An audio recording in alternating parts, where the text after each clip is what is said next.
É isso, padre, a mim custa-me rezar muitas coisas, ocupar o tempo com orações. Mas não ocupem o tempo, rezem o que for espontâneo. Exato. E não falem, calem-se. Exato. Nós estamos a viver um purgatório. E muitas vezes Deus deixa que certos sofrimentos aconteçam connosco, de forma inesperada, para que outros que não o conseguem viver, não é? Nós possamos oferecê-los por eles. Não é? Se Deus sabe de antemão o que vai no nosso coração, lá está, as pessoas têm uma ideia errada da oração. A oração não é para pedir. Porque Deus não precisa que nós falemos.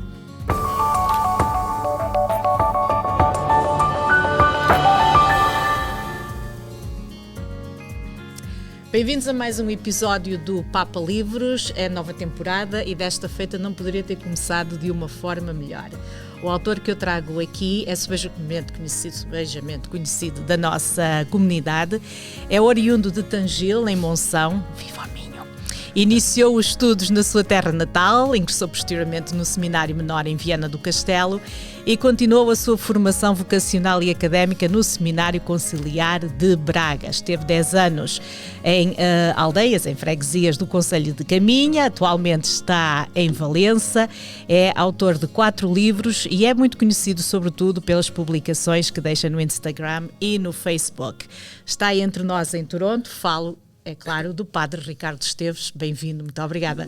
Obrigado eu pelo convite aqui ao vosso podcast. É muito bom estar na sua companhia e eu, quando a Gilda entrou em contacto comigo, a primeira coisa que eu disse foi, eu gostava de ter um livro ou 2 do Padre Ricardo para ler.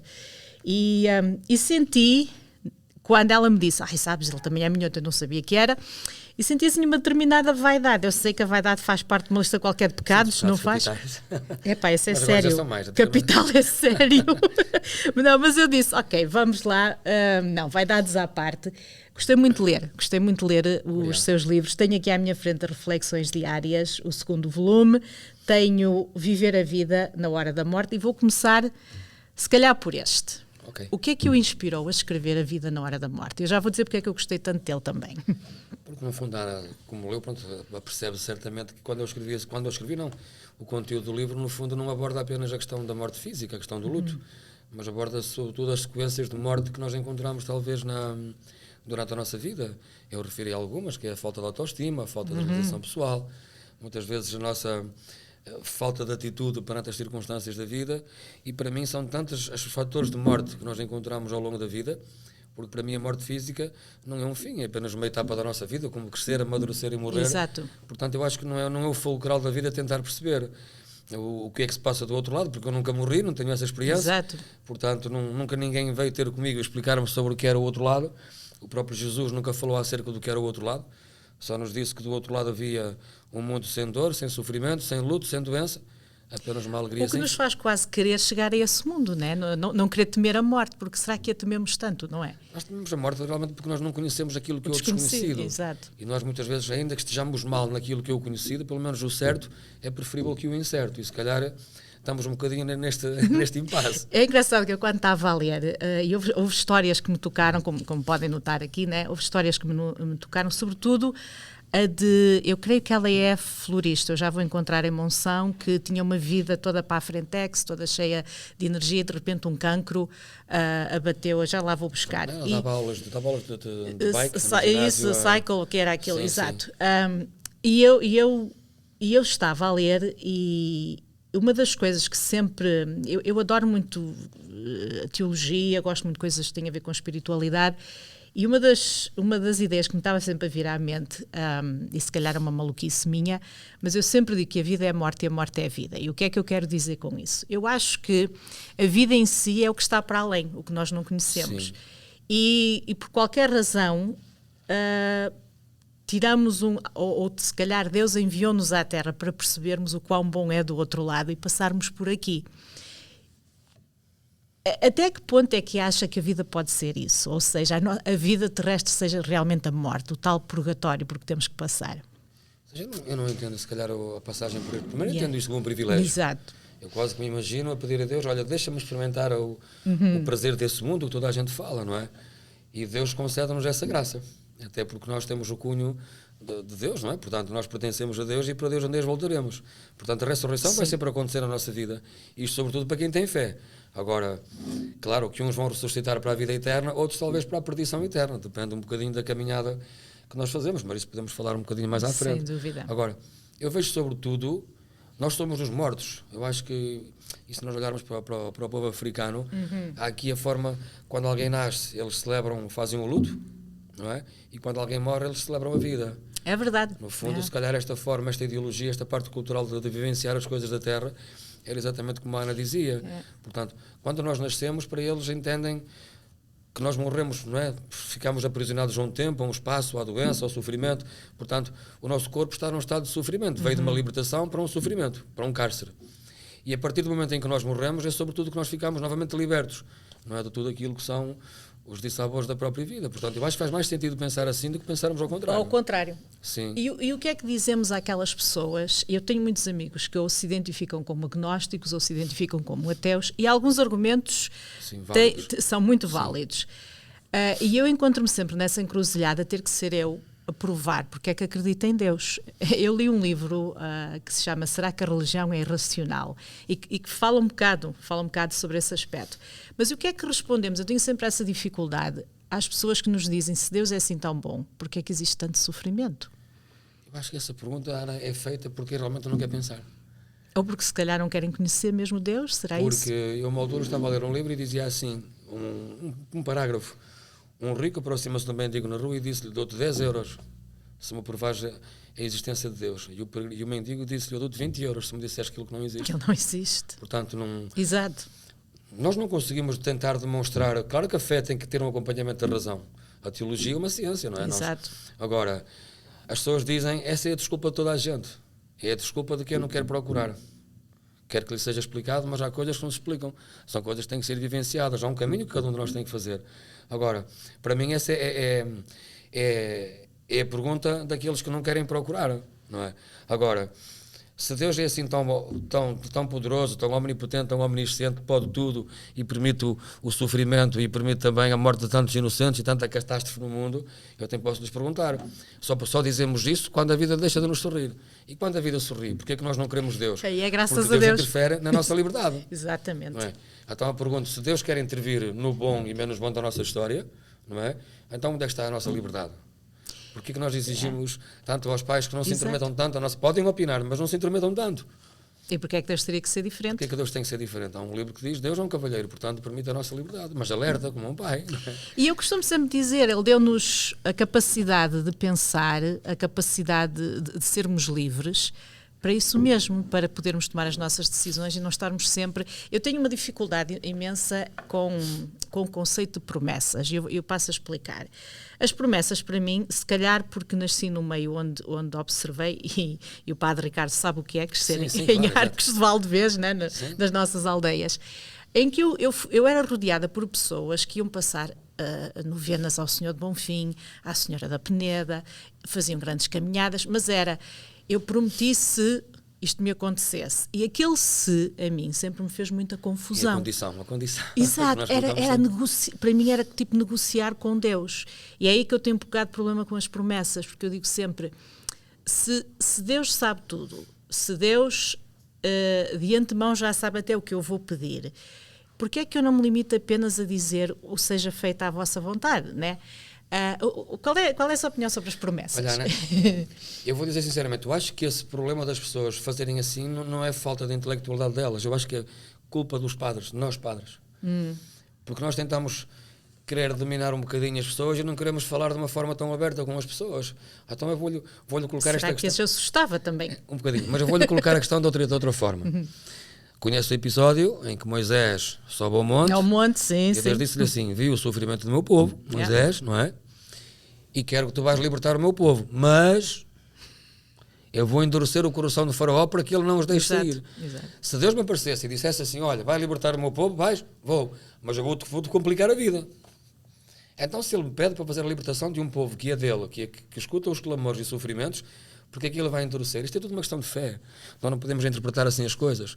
As pessoas hoje em dia, se calhar, entendem a promessa como uma condição. Se eu fizer isto é assim. Não, a promessa nunca acontece nesse sentido. Não é? Nós temos que pedir a Deus e temos que voltar a casa como se já tivéssemos recebido, porque Deus tem um tempo e um espaço diferente do nosso. As pessoas foram ensinadas assim, uma espécie de negócio. Elas não o fazem com esse sentido, mas há uma contrapartida Nós damos-te, oferecemos. Então poderemos ter em causa. Deus não quer sacrifícios, dizia na Bíblia. Exato. Ele prefere a misericórdia que o sacrifício. E se nós pusermos em prática a misericórdia, nós não aguentamos o sacrifício que a misericórdia implica, não é? O que é a misericórdia? Ser compassivo com os outros, amar quem me odeia, apoiar os meus inimigos, não é? O meu vizinho que me faz a vida negra, tentar ser paciente com ele. Isto acarreta um conjunto de tantos sacrifícios, para que acumular a minha vida com mais sacrifícios? Com mais sacrifícios, exato. Mas depois também temos que entender que cada um de nós tem uma vivência íntima com Deus. Para mim, se calhar faz sentido ir a Fátima a pé, por uma razão espiritual, por uma razão de fé, uma razão de promessa, não é? Para muita gente, que se calhar no meio de tantos milhares, se calhar 20 ou 30% vai encaminhada. Exato. Mas eu acho que este percurso é o percurso de uma conversão, porque ali encontramos sofrimento, o pessoal, encontramos o sofrimento dos outros, não é? E gratidão, talvez, não? E a gratidão. E no fundo chegamos a Fátima e vemos que toda a gente chora. É. Porque é a emoção que vem ao de cima, não é? Eu acho que faz-nos falta esta emoção. E eu chamo isso quase como subir ao Monte Tabor, a transfiguração. Ficaram absortos, tão felizes, cheios de medo, emocionados, que até ficaram com pele de galinha, porque eu acho que é esta emoção que nos faz falta. Eu acho que isto são experiências místicas. Podem não nos conduzir a lado nenhum, mas pelo menos podemos dizer que já vivenciamos um bocadinho a presença de Deus na vida. Não é? Eu acho que isto que é importante. E, portanto, podemos dizer, se não acredita é porque não procura. Porque não procura, exatamente. Porque toda a gente diz, eu tenho um sonho a ser isto, eu gostava de ser aquilo. Pois é, mas se o sonho continua a borbulhar aqui na nossa cabeça e não é trabalhado... A minha avó dizia, Deus diz, trabalha que eu te ajudarei. Lá, exatamente. E a quadra tocava aqui numa questão interessante, não é? Se Deus sabe de antemão o que vai no nosso coração, lá está, as pessoas têm uma ideia errada da oração. A oração não é para pedir, não é? Porque Deus não precisa que nós falemos. A oração é para nós escutarmos, não é? Isto é quase como você tem os seus filhos, eu pego num telefone e ligo para si. Antes de eu ter dito alguma coisa, já a Ana sabe o que é que eu vou dizer. Pelo meu suspiro, pelo meu silêncio, claro. Se estou ofegante a falar, estou, não é? Com ansiedade, a mãe fica logo preocupada, porque a mãe sabe que aquela ligação, aquela oração que eu lhe fiz, há uma razão para ter feito, ou por pedir dinheiro, porque quero sair, ou para aqui, ou para acolá. Mas a mãe ao longe apercebe-se. Apercebe-se porquê? Porque é uma relação. É. Se eu lhe faço uma chamada pela primeira vez na vida a Deus, eu não consigo ter a percepção do que é que eu vou ouvir do outro lado, porque eu não conheço a voz do outro lado, não sei quem fala. E isto é uma das coisas difíceis da vida. O que é que eu faço ao longo da vida, como padre, como cristão? Será que eu faço a minha vontade pensando que é de Deus? Onde é que eu consigo distinguir a voz de Deus? É a minha ou é a dele? Portanto, isso tem muito que se lhe diga. Porque é um caminho, é um caminho que nós temos que fazer e muitas vezes vamos nos enganar. Sem dúvida. Não é? Jesus foi tentado com coisas boas. Isto aqui é o curioso. Jesus foi tentado com Bíblia e com palavra sagrada. Sem dúvida. Sim, exato. E não deve ter sido fácil. Eu às vezes digo sempre, ou Jesus tinha que ter um bocadinho de uma dose de loucura para adorar aquele povo e passar... Né? E passar a mensagem como passou. Jesus, eram loucos, eram fora da caixa. Né? Eu digo sempre, tinha que haver ali uma dose qualquer assim de loucura, no bom sentido, claro está, para ser quem foi. E é sem dúvida, se calhar, a figura que eu mais admiro. Eu também, e depois há uma expressão né? muito bonita que diz assim: Deus não escolhe os capacitados. Exato. Quem pensa assim desengana-se. Deus capacita os escolhidos. Eu acho que esta Exatamente. frase, portanto, Deus não colocou o seu filho primeiro a casa, olha filho, tu vais ao mundo, mas eu vou diminuir em ti toda a tua condição divina. Yeah. Portanto, ficas sem proteção nenhuma. Eu lá não sou teu pai. E desenrasca-te. Tu lá vais ouvir o meu silêncio, não é? Deus, afasta de mim este cálice. Deus fez silêncio. Exato. Nós pedimos tantas vezes a Deus na nossa vida, Deus afasta de mim esta doença, os problemas do meu filho, aquilo, aquilo outro. São tantas vezes que nós pedimos a Deus que afaste o cálice, e o que é que nós ouvimos? Silêncio. Parece um Deus insensível, invisível, um Deus que parece não existir perante as coisas inocentes da vida, o sofrimento. Mas depois a glória manifesta-se. Só que é sobretudo no menos bom da vida que nós não temos capacidade de escutar. E é nesse silêncio que se calhar a vida se revela ainda com mais valor. Claro. Você já pensou, Ana, que nós portugueses temos esta frase que se ficou o slogan, silêncio que se vai cantar o fado. Exatamente. O silêncio, muita gente pensa que é apenas a ausência de ruído. Eu não concordo. Não.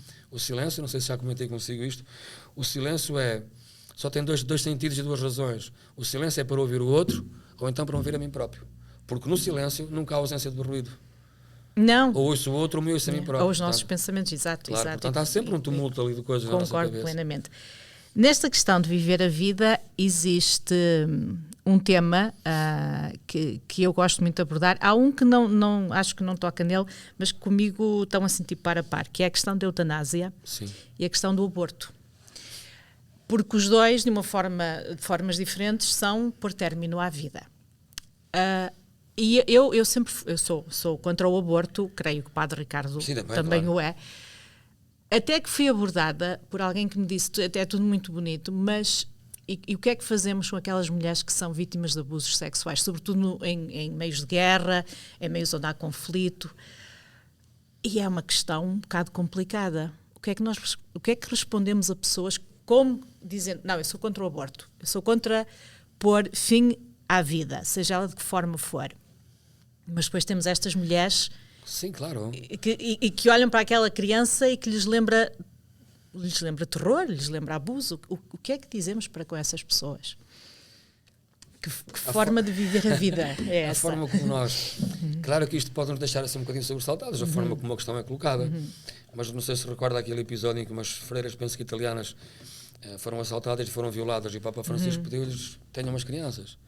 Não é? Eu acho que se nós partirmos para aquela parte, se houver um mas em que há situações em que podemos pôr fim à vida humana, então eu deixo de ter esperança naquilo que é humano. Que é humano. Porque desde a primeira célula que a nossa existência é apenas sobrevivência. E se nós que tentamos sobreviver todos os dias lutamos para que haja um direito de alguém pôr fim à vida, portanto eu deixo de acreditar numa sociedade onde se possa dizer que a esperança. Esperança é quê? Naquilo que é a realização industrial, naquilo que é os meios de comunicação, naquilo que são as internets, a inteligência artificial. Portanto, isto é básico, não é? Eu não concordo muito com isso. Agora, nós temos que entender, seja em que circunstância, claro que eu entendo a dor da pessoa que passa por isto, claro. Estamos a falar de dois seres humanos. Agora, nós temos que entender que aquilo que se gera é uma vida. E quando nós ponderamos colocar em causa se pomos fim àquela vida ou não, isto não é uma questão de aborto. Eu sou completamente contra, eu perco a esperança nesta sociedade da qual eu faço parte, não é? Agora, se nós falarmos um bocadinho na questão da eutanásia, que é uma coisa, ortotanásia é outra, não é? A eutanásia eu decido por mim próprio, que autorizo que alguém ponha termo à minha vida. A ortotanásia sou eu que ponho fim à minha própria vida. Não é? Passam para cá sem ninguém, eu injeto em mim próprio, não é? Agora, se nós formos a um hospital e uma pessoa está em sofrimento profundo, e ele dissesse, olha, eu sou Deus, não é? E posso-lhe conceder dois desejos, pôr fim à sua vida ou curar-lhe a doença que tem.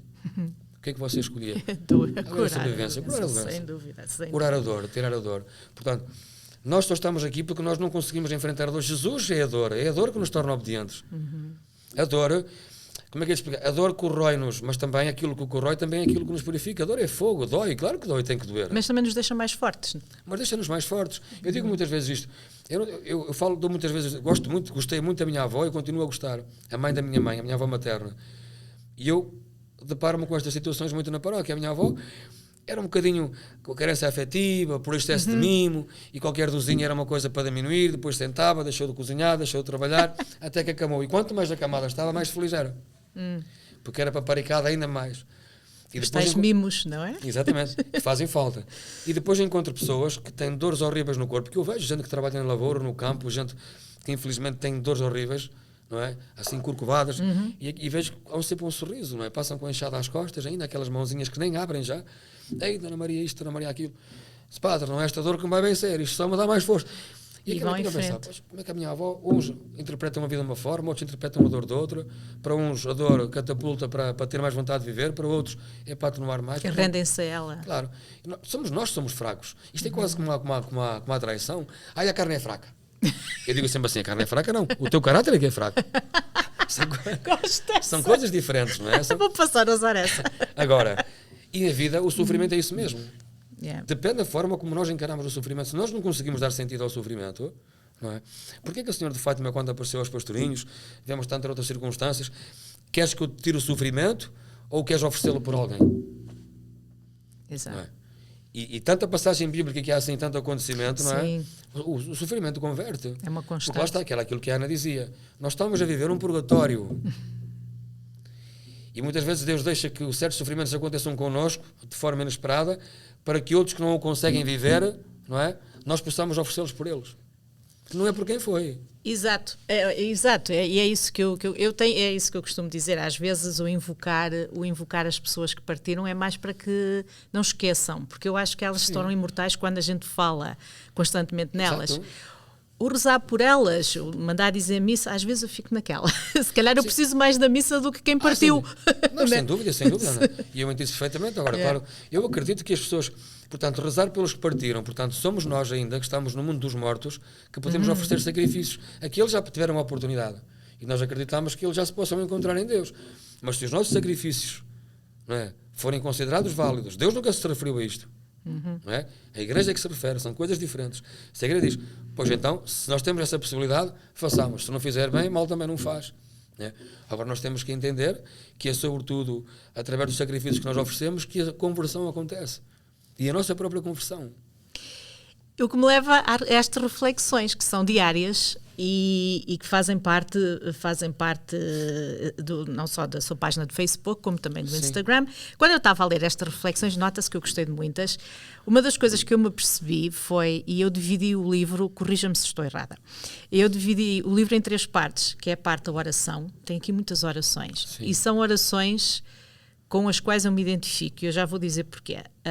Há a segunda parte, que é de bons conselhos. São coisas, podíamos dizer, são tão simples, são tão óbvias, mas que por vezes não pensamos nelas até que alguém as aponte.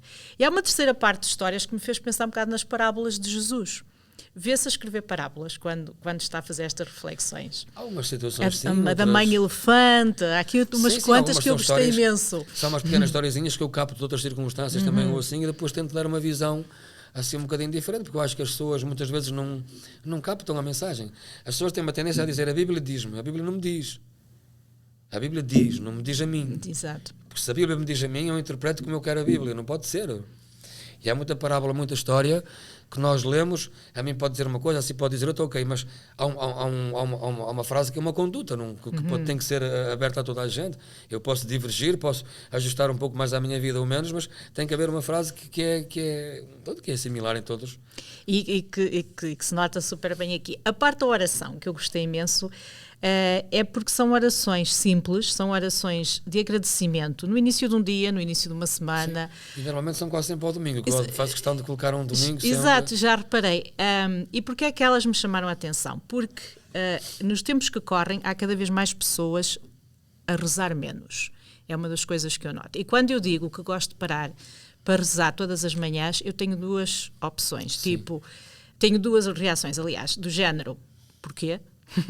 E em segundo plano, mas em vez de estás a orar, porque é que não ficas a dormir mais 5 ou 10 minutos? O que para a Ana é importante, que ela não é nada matinal. Sim. Mas para mim é mais importante, exato. É mais importante ler. E eu acho que estas orações, as pessoas hoje em dia não param para pensar no que é a oração. Se calhar porque, mesmo entre católicos, quando dizemos vamos rezar, a primeira coisa que se pensa é no terço. E eu não rezo o terço de manhã. Terço, orações feitas, exatamente. Não é? E às vezes eu fico naquela de até que ponto é que o terço se tornou uma rotina. Eu, quando era criança, eu cresci numa família muito, muito católica. Sim. E as minhas avós rezavam o terço todas as noites. E eu estava lá com elas. Mas havia uma coisa curiosa. O meu avô colocava lenha na fogueira, a minha avó estava a arrumar a louça, a Ave Maria, sim. Santa Maria ao mesmo tempo. E eu às vezes parava mesmo criança a pensar até que ponto é que isto é importante? Será que não era melhor parar em 1 minuto e a dizer obrigada, meu Deus, por o dia que acabou, do que estar ali, porque é quase uma lenga-lenga. Até que ponto é que acha que temos que mudar a maneira como rezamos hoje em dia? Olha, eu interpreto, por exemplo, a minha oração pessoal e depois a oração em igreja, não é? Que é a comunidade. Portanto, que é diferente, exato. Que é diferente. Aí faz todo o sentido que nós... Você se reparar, eu às vezes já fiz esta experiência nas minhas paróquias. Digo assim, vamos então agora rezar a Glória. Mas ninguém reza você sozinho. E nós começamos agora, apercebemos-nos com a ansiedade daquela gente toda. E vai um atrás do outro. Que ninguém sabe rezar. Agora quando se diz, glória a Deus nesta altura. Vai toda a gente. Exato. Porque são orações para ser rezadas em família. Não só dentro de casa, mas na igreja. Porque se eu na igreja... E nós saímos daquela celebração do latim, não é? Exato. Não é? O que é que acontecia? De onde é que vem a expressão obichanar? As pessoas, claro, não percebiam nada do latim, o padre celebrava de costas, o importante, aquela campainha tocava, o sino tocava fora, as pessoas estavam no campo. Quando o sino tocasse, as pessoas paravam de trabalhar, sabiam que o padre estava a levar a hóstia. Exato. Para eles a missa era isto. Yeah. Não é? Agora, A Igreja começou a construir um rito, um ritual, um cerimonial, um conjunto de orações para que nós possamos rezar todos iguais. Senão é Torre de Babel, cada um fala uma língua diferente. Exato. Aquilo era o caos, não é? Agora, a minha oração pessoal, eu gostava que as pessoas entendessem que muitas pessoas pensam que o terço foi Nossa Senhora que apareceu em cima de uma nuvem e disse: quero que rezem assim. Até porque na altura de Fátima, quando a Senhora apareceu em Fátima aos pastorinhos, o terço era rezado só Ave Maria, Santa Maria. Ave Maria. Exato. Por isso é que eles rezavam 4, 5 e 10 terços por dia, porque era rápido. Era rápido. Não é? Depois a Igreja o que é que fez? Nossa Senhora, segundo reza a história, faz um pedido a crianças. Olha, essa oração é predileta para mim, uma oração que me agrada, façam-na por mim.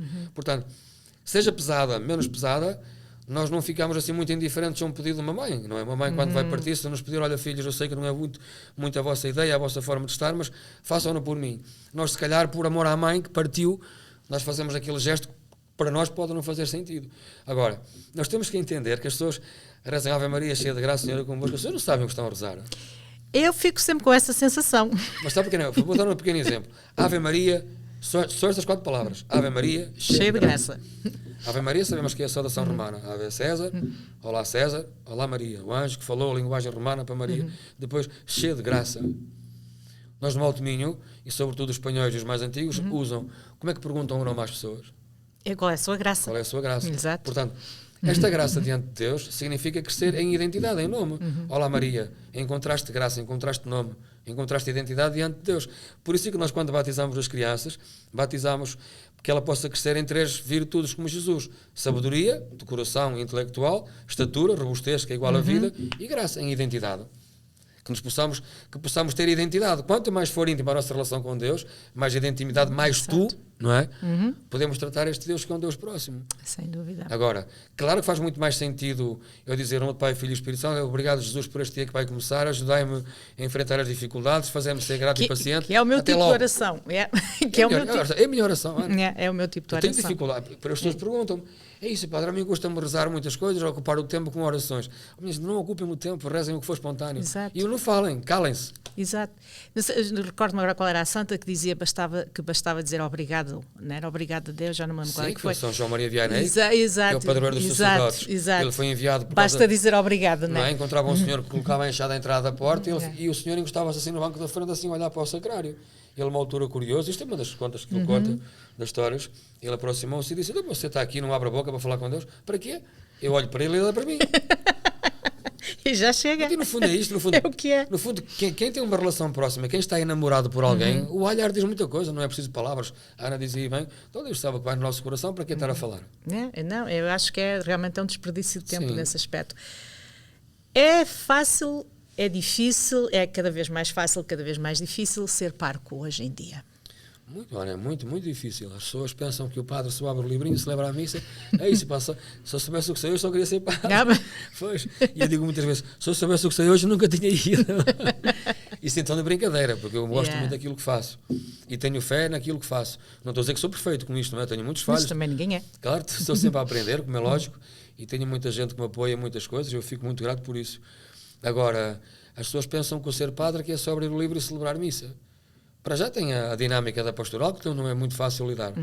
Depois temos que dar nas paróquias com uma contabilidade e gestão de centros paroquiais sociais, que eu acho que isso devia estar fora completamente do alcance do padre. Não é? Há pessoas muito mais inteligentes, muito mais práticas e formadas para essas áreas. E cada vez mais paróquias que vocês têm. E muitas mais paróquias. E depois, ao ter muitas mais paróquias, esta logística muda e temos menos tempo para escutar as pessoas. Não é? E depois, uma das dificuldades que eu acho que eu encontro muito, e comecei-me a perceber há pouco tempo, é saber aconselhar. Não é? Porque nós em confissão, em direção espiritual, numa conversa de café, eu comecei-me a perceber que as pessoas: seu padre, isto, e depois acontece isto, mas estão assim, com o olho regalado à espera, divorcie-se. Pronto. A pessoa não tem... A pessoa sabe que está a passar uma fase, nesse caso, por exemplo, um caso entre muitos outros, a pessoa está a passar por uma situação difícil em casal ou alguma coisa e começa a elencar um conjunto de situações que ela vai sempre agravando e está a falar assim, à espera que o padre diga: Dona Maria, está mal, divorcie-se. Seu padre. E vai para casa como se aquilo o padre disse. O padre disse. Mas a pessoa já vem pensar naquilo, mas ainda não tem a decisão tomada.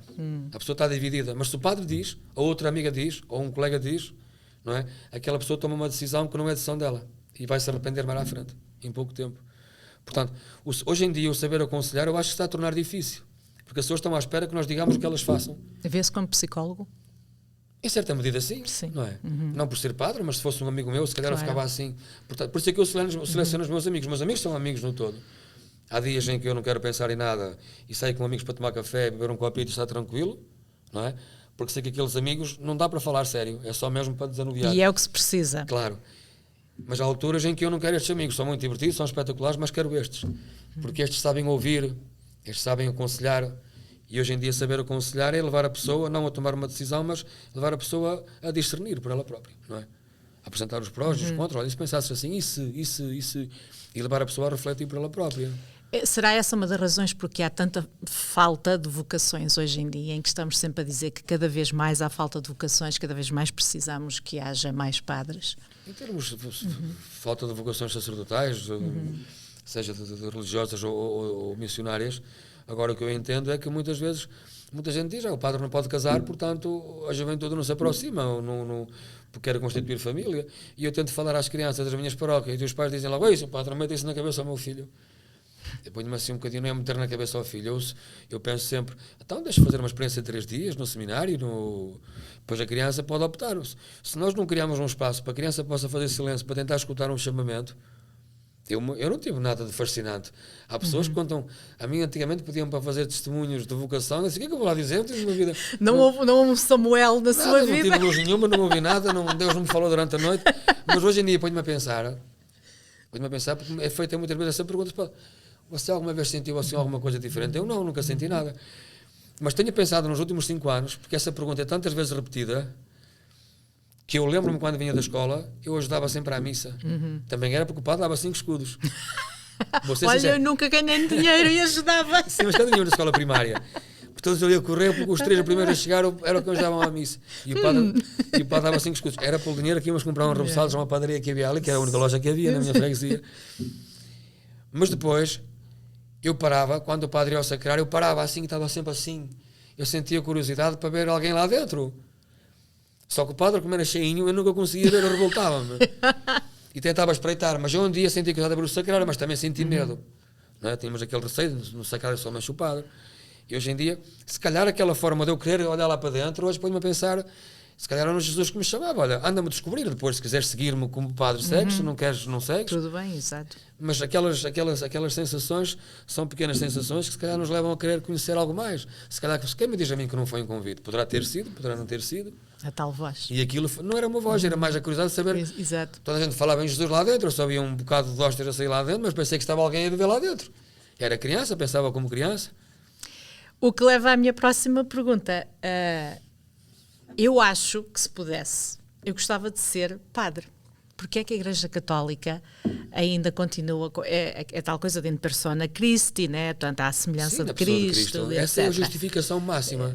Ou melhor, eu acho que é a única, não há outra. Yeah. Não há outra. Porque este é assim, nós... Explicação da Igreja, não é? Vou dar a explicação da Igreja. Exato. Depois posso fazer o meu comentário, como é lógico. Agora, nós somos uma Igreja una, santa, católica, apostólica, romana. Somos única porque nós consideramos que a nossa é a verdadeira, respeitando todas as outras. Sim. Depois é católica. Quando as pessoas dizem, eu sou católico, mas não sou praticante. Portanto, isso é errado em português. Católico significa praticante. A pessoa poderia dizer, eu sou cristão, mas não sou católico. Exato. Ok, são coisas diferentes. Una, santa, católica. Somos santa porquê? Pela origem. Não é? Porque Jesus é em tudo igual a nós, exceto no pecado. A Igreja é feita por homens e mulheres, todos pecadores. A Igreja é pecadora, mas a origem é santa. Porquê? Porque Jesus é a cabeça e nós somos o resto do corpinho. Una, santa, católica, apostólica, porque foi fundada nos apóstolos, e romana, porque tem a sede em Roma. Agora, a única razão que a Igreja apresenta é porque não quer fugir da origem. Mas se nós pensarmos, e isto não quero que seja nenhuma heresia, eu acredito no que a Igreja propõe, respeito e concordo. Agora, se nós pensarmos, os verdadeiros anunciadores da palavra são as mulheres. As primeiras testemunhas da ressurreição. De quem o Padre Ricardo fala muito bem, diga-se de passagem. Muito, mas eu valorizo isso, eu digo sempre assim, em tom de brincadeira, se as mulheres tivessem tido o direito desde o início que nós tivemos, o mundo não era redondo, era assim, em forma de coração, eu digo isto muitas vezes. Não é? Agora, primeiras testemunhas da ressurreição foram as mulheres, os discípulos estavam acobardados dentro do sinédrio, e Maria diz, fazei-vos à vida como o filho está ressuscitado. São as mulheres que nos apoiam. Ainda hoje falava um bocadinho da questão das catequistas. As catequistas é que são os padres da paróquia. Nós limitámos-nos a presidir uma celebração. A catequista é mãe, a catequista é avó, a catequista é casada, a catequista tem conflitos, tem um stress, tem um trabalho profissional, tem a vida doméstica, tem um stress dos filhos e está de forma altruísta e gratuita a fazer um trabalho de evangelização para futuros cristãos, para que nós padres, possamos sair dentro para poder abrir os braços e celebrar com eles e celebrar. Estas é que são os padres, estão na linha da frente. Nós padres muitas vezes celebramos missa sem vontade, mas é a obrigação, é o nosso trabalho. Vocação, devoção, muitas vezes, como toda a gente, não apetece. Exato, e temos os nossos problemas, exato. Vezes, exatamente, não apetece. Mas vamos por obrigação. Elas vão por vocação. Eu entendo que a pura tem um trabalho durante a semana, estão cansadas ao sábado, também querem ir às compras, limpar a casa, estar com a família. E as mulheres estão na linha da frente.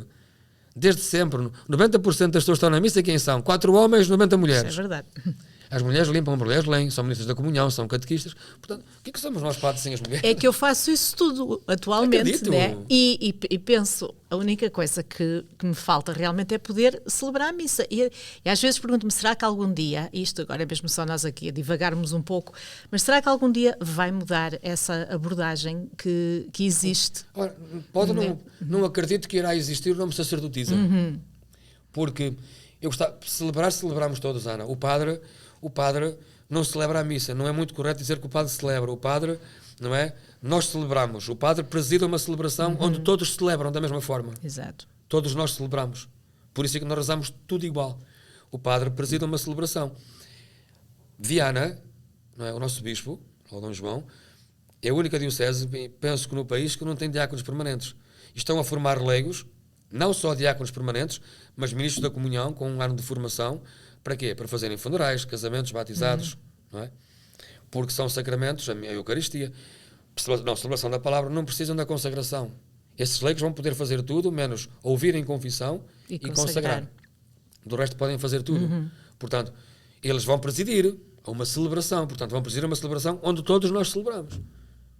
Agora, eu não tentar fugir um bocadinho à questão do género. Agora toda a gente quer.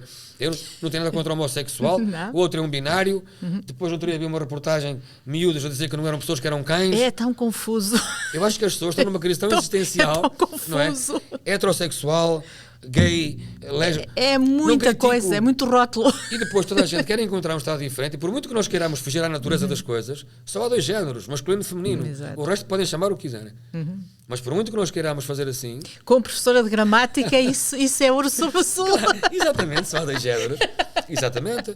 Agora, eu entendo, as pessoas vão começar a entender que... eu acho que a mulher não precisa fazer exigência, que não é exigência, mas essa vontade, acho que já lhe é inata. O Filho de Deus nasceu de Maria. O facto da Igreja apresentar o diabo é os anjos que se revoltaram contra Deus, não é? Porque sentiram-se diminuídos porque o filho de Deus nasceu do ventre de uma mulher. Portanto, a mulher é a maior sacerdotisa que há. Isso é verdade. Em todos os sentidos, mas em todos os sentidos. Aliás, eu até vou, porque estamos a prolongar já, mas eu vou ter que ler aqui uma passagem do seu livro que me chamou muita atenção sobre a mulher, e que é: se o homem é instrumento, então a mulher é música. Eu adoro música, por isso me chamou a atenção. Se o homem é pauta, então a mulher é nota. E se o homem é compasso, então a mulher é clave. E assim se compõe a música da vida, que vence todo o tipo de morte que nos aprisiona. Já reparou que a mulher é que dá sentido? É tudo. Se o homem é pauta, uma pauta sem nota... não faz sentido. E uma pauta. É, exato. Portanto, não há melodia, não há acorde, não é? Portanto, a mulher é o que encaixa ali na vida. Mas isto já o Papa Francisco disse. E eu gosto muito dele. Eu tinha assim um bocado de reservas com o Papa Bento XVI. Achava um bocado conservador demais para a atualidade em que estávamos a viver. Sou fã. Era fã de João Paulo II e sou fã do Papa Francisco. Mas acho, e ele, creio, se não estou errado, foi o ano passado, numa reunião em que surgiu esta ideia da mulher poder vir a ser padre, né? E ele disse, não... Sim. A questão está resolvida, não é? Coitado, eu entendo, não é? Eu entendo, também. Não é coitado, não estou aqui a diminuir. Não, coitado no sentido, ele até está a passar agora por um mau bocado, não é? Por exemplo, exatamente, porque isto é assim, nós entendemos que a Igreja já passou por um cisma, não é? Uma reforma e uma contra-reforma, portanto uma divisão, não é? O Papa Francisco, eu acredito que ele tinha toda a autoridade de chegar aqui, autoridade e vontade de chegar aqui, minha gente, isto é assim, não é perceber? Só que 50% são fundamentalistas, 50% são liberais. que aquilo ia acontecer, dividir a igreja. E quando tal, nós estamos tão divididos que depois... Vai acabar por ser, exato. Claro, e a nossa igreja é uma igreja que tem muito peso, é uma instituição pesada, tem milénios, tem séculos, não é? Portanto, uma mudança destas, então, nós temos dificuldade em mudar as coisas da nossa vida. Mudar uma instituição tão pesada como a igreja não ia fazer muito sentido. Mas cuidado, que o Papa Bento XVI, a sua intelectualidade é fora de série. Se agora começarmos a ler o que ele escreveu, isso sim, nós vemos que ele preparou o caminho para o Papa Francisco. Isso sim, isso é verdade. Não é? Preparou, porque se alguém nos últimos 30, 40 anos preparou tudo aquilo que é a doutrina social da Igreja e a doutrina da Igreja, não é? Ele preparou porque ele já não tinha bagagem. E o ato de coragem que ele teve para resignar como Papa... Isso realmente é de admirar, É de alguém que disse, o meu trabalho está feito, venha aquele que vai... Não é? Ele é o Antigo... Para mim, sabe como é que eu vejo as coisas? Ele é o Antigo Testamento e o Papa Francisco é o Novo Testamento. Ou seja, o Papa Francisco é a consumação de todas as promessas que ele fez, muito intelectual, mas que se vão consumar aqui. Não é? Portanto, é tal graça que Jesus que a Ana trouxe. Falava, a promessa. E quando a promessa é uma coisa muito difícil de aceitarmos. O que é para mim, se eu disser que você é uma pessoa de verdade para mim, o que é que eu... Se eu chegar aqui e disser às pessoas que nos vêm, disser assim, olha, minha gente, a Ana para mim é uma pessoa de palavra. E as pessoas, porquê é que diz isso? Porque nunca me faltou a promessa. Se eu disser, o meu pai é um homem de verdade, como homem e como pai. Porquê é que diz isso do teu pai? Porque o meu pai nunca me faltou a verdade. Muitas vezes caindo em prejuízo próprio. Que era aquilo que há 50 anos víamos, gente de palavra. Não havia cá escritas nos negócios, bastava um aperto de mão, uma palavra de ouro. Encontrávamos muitos homens, antigamente eram homens de palavra e mulheres. Hoje em dia é poucos homens e mulheres de palavra, não é? Há muitas palavras de homem, mas inclusive com assinaturas ainda temos confusão, né? E por isso cada vez mais a burocracia em contratos existe, porque cada vez há menos faltas de palavra. Sem dúvida. Nesse sentido. O que é que, só para terminarmos, o que é que faz falta fazer? O que é que temos que fazer para atrair mais jovens à nossa religião? Publicações no Facebook? Não diria que é só isso, nem de perto, nem de longe. Eu acho que, tudo bem que nós temos um rito, eu acho que se nós olharmos para uma celebração TZ, não é? Que é aquela convergência de várias religiões, eu acho que aquilo que falta às pessoas eu acho que a nossa religião não dá muita espiritualidade. Dá espiritualidade em palavra, mas depois na orgânica, no ritual, torna-se um bocadinho repetitivo. Eu acho que se podia repensar um bocadinho as celebrações. Eu acho que há missas a mais. Podia haver outro tipo de celebrações espirituais, aos domingos, fins de semana, sextas à noite, sábados à noite. Com uma música rock pelo meio. Umas musiquinhas assim. Não, porque a música ajuda-nos a elevar um bocadinho a alma e o espírito. Antigamente era o incenso. Pronto, quem não quer incenso, uma musiquinha relaxante, que se enquadra, não é? E depois uma missa por mês bem vivida, não é? Bem celebrada. Faz sentido. Eu acho que isso é uma das coisas que eu noto. Eu ensino jovens dos 14 aos 18 anos e a escola é católica. E é uma das questões que surge sempre em que eles dizem, mas a missa é uma seca, aquelas músicas. E eu levo-me a pensar, mas por que razão é que eu olho para alguns que não são católicos e até gostam de ir às celebrações, ao culto, menos os presbíteros, esses também dizem que são muito sérios. E porque é que os meus alunos dizem que é uma seca? Será que é música? Será que estamos sempre a bater no mesmo e sempre aquela coisa tão repetitiva? Eu às vezes fico sem saber o que responder e digo, mas estão bem, estão em silêncio. Pois, mas é que nem isso, é porque é aquela coisa e cantam de uma maneira que me faz impressão. Se formos assistir, se formos assistir a uma celebração africana, cristãos, a missa chega a durar 4 horas. Eles cantam, eles dançam, eles leem outras poucas vezes, porque a missa é festa. Jesus, quando celebrou a última ceia, não é? Jesus não estava a chorar pela janela. Jesus fez festa, quis celebrar com os amigos. Por isso é que eu dizia no outro dia, a missa acontece em casa. Quando está o meu pai, a minha mãe e o meu irmão sentados à mesa. E o meu pai fala das dificuldades da vida, do apoio que nos dá a nós, eu partilho com o meu pai os medos que eu sinto, coloco em cima da mesa as minhas angústias e as minhas esperanças, não é? E os meus sonhos. E ouço da voz do meu pai e da minha mãe aquilo que são a experiência de vida deles. Sem me quererem oprimir, aconselham-me para me poderem libertar das dificuldades da vida. Portanto, e a missa acontece ali. É ali que eu renovo as minhas forças.